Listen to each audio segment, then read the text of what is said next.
Connaissez-vous le nombre de continents sur Terre? La réponse semble évidente, 6. Mais un instant, l'Europe et l'Asie ne forment-elles pas un vaste ensemble appelé Eurasie? Ce pourrait sembler être le cas si l'on observe une carte du monde. Cependant, les scientifiques ont une approche différente. Ils ne se contentent pas de considérer les terres émergées. Les géologues examinent également la composition des roches qui forment les continents. En adoptant leur perspective, le nombre de continents peut même augmenter. Les continents perdus ne sont donc pas une légende. Certains ont existé, ou du moins ont existé dans le passé. Et ces continents ne sont pas toujours submergés. Ils se trouvent parfois enfouis sous d'autres terres émergées. Surprise! Des chercheurs ont récemment mis au jour un continent de ce type, le Grand Adria. Cela vous est peut-être familier? Effectivement, il existe un lien avec la mer Adriatique. Ce continent disparu est entièrement enfoui sous l'Europe. Il est entré en collision avec celle-ci et a commencé à s'enfoncer il y a environ 140 millions d'années. De nos jours, il repose sous l'Italie, la Grèce et les Balkans. Sa taille et sa forme sont comparables à celles du Groenland, la plus grande île au monde. Mais comment les géologues ont-ils identifié le Grand Adria? Bien qu'il ne soit plus visible, il a laissé des traces. Des fragments se sont retrouvés intégrés aux Alpes, tandis que d'autres ont été incorporés dans l'Italie et la Croatie actuelle, de l'autre côté de la mer Adriatique. Les roches calcaires de ce continent disparu ont subi des transformations une fois ensevelies sous l'Europe. Des millions d'années de chaleur intense et de pressions énormes ont modifié leur structure. Le calcaire a cédé la place au marbre.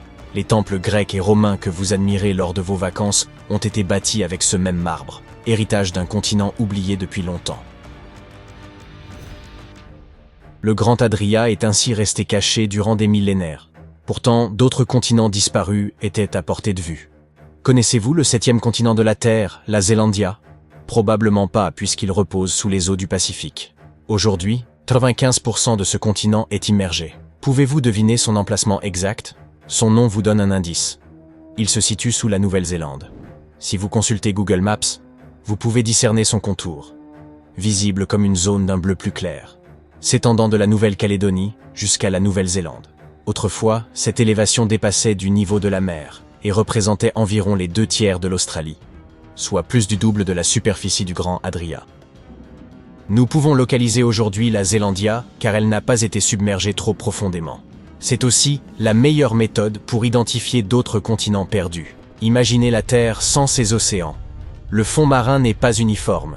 Il est composé de montagnes et de tranchées. On pourrait plonger le mont Everest dans la plus profonde d'entre elles, la fosse des Mariannes.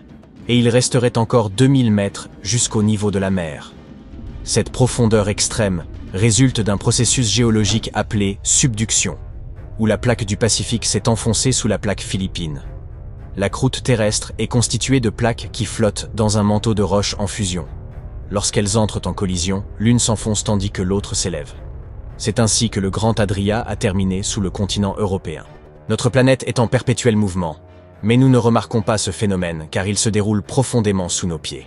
Il y a 120 millions d'années, l'Australie et l'Antarctique formaient un seul et même territoire. Eh oui, les régions les plus froides et l'un des lieux les plus chauds de la Terre étaient autrefois réunis.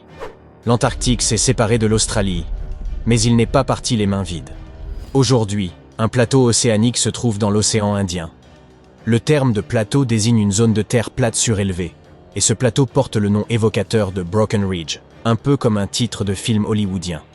Autrefois, il était relié à un autre continent perdu, le microcontinent de Kerguelen, et aurait constitué un pont terrestre entre l'Inde et l'Antarctique. Mais quel était l'aspect de ce territoire? La réponse pourrait se trouver dans ce petit archipel situé dans l'océan Indien austral, les îles Kerguelen. Ces îles sont les vestiges de l'ancienne masse terrestre. Leur climat est froid, et elles abritent des glaciers en raison de leur proximité avec l'Antarctique. Cependant, à l'époque, le climat devait être tempéré, avec des précipitations abondantes. La faune et la flore de ce continent perdu étaient probablement semblables à celles des régions tropicales actuelles, et son paysage devait ressembler à celui de la Nouvelle-Zélande. En parlant de cette région, pouvez-vous deviner à quel continent l'État insulaire de Madagascar appartenait autrefois? Si vous avez répondu l'Afrique, vous vous trompez, mais personne ne vous en voudra. Regardez en haut à droite de la carte. La bonne réponse est l'Inde. Il y a environ 120 millions d'années, elle s'est détachée du continent africain et s'est dirigée vers le nord-est. Madagascar n'a pas réussi à suivre et s'est retrouvée en tant qu'île au large de la côte sud-est de l'Afrique. Toutefois, des traces d'une masse terrestre encore plus vaste ont été découvertes.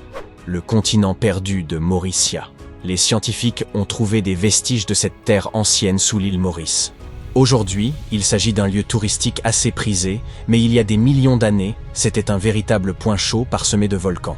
Les scientifiques ont pu retrouver les vestiges de Mauritia grâce à un minéral, le zircon, présent dans les roches volcaniques. Cette terre perdue couvrait autrefois une zone allant de l'île Maurice jusqu'à la côte ouest de l'Inde. Si ce territoire existait aujourd'hui, il offrirait une riche combinaison de cultures indiennes et africaines, avec des plats locaux assurément épicés. En parlant d'épices, avez-vous déjà goûté à la cuisine indonésienne? Il y a seulement 50 000 ans, l'Asie du Sud-Est présentait un visage très différent. Sumatra, Bornéo, Java et même l'Australie n'existaient pas encore sous leur forme actuelle. On trouvait alors deux masses continentales, Sunda et Saül, séparées par une profonde fosse océanique. D'un côté, il y avait l'extension du continent asiatique, Sunda, et de l'autre, la Grande Australie, Saül. À cette époque, Bali était encore situé à l'extrémité sud de l'Asie. Les biologistes ont été parmi les premiers à observer cette séparation, car les espèces se sont développées de manière distincte sur Sunda et Saül. C'est pourquoi l'Australie abrite des animaux uniques, comme le kangourou, le wombat et l'ornithorynque.